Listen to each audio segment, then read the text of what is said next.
சங்கீதம் 111 அதிகாரம். அல்லேலூயா. செம்மையானவர்களுடைய சங்கத்திலும் சபையிலும் கர்த்தரை முழு இருதயத்தோடும் துதிப்பேன்.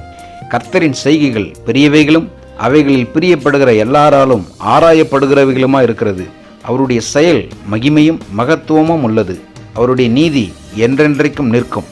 அவர் தம்முடைய அதிசயமான செய்கைகளை நினைவு கூறும்படி செய்தார். கர்த்தர் இரக்கமும் மன உருக்கமும் உள்ளவர். தமக்கு பயந்தவர்களுக்கு ஆகாரம் கொடுத்தார். தமது உடன்படிக்கையை என்றென்றைக்கும் நினைப்பார். ஜாதிகளின் சுதந்திரத்தை தமது ஜனங்களுக்கு கொடுத்ததினால் தமது கிரியைகளின் பலத்தை அவர்களுக்கு தெரியப்படுத்தினார். அவருடைய கரத்தின் கிரியைகள் சத்தியமும் நியாயமும் ஆனவைகள். அவருடைய கட்டளைகள் எல்லாம் உண்மையானவைகள். அவைகள் என்றென்றைக்கும் உள்ள சதா காலங்களுக்கும் உறுதியானவைகள். அவைகள் உண்மையும் செம்மையுமாய் செய்யப்பட்டவைகள். அவர் தமது ஜனத்திற்கு மீட்பை அனுப்பி தமது உடன்படிக்கையை நித்திய உடன்படிக்கையாக கட்டளிட்டார். அவருடைய நாமம் பரிசுத்தமும் பயங்கரமுமானது.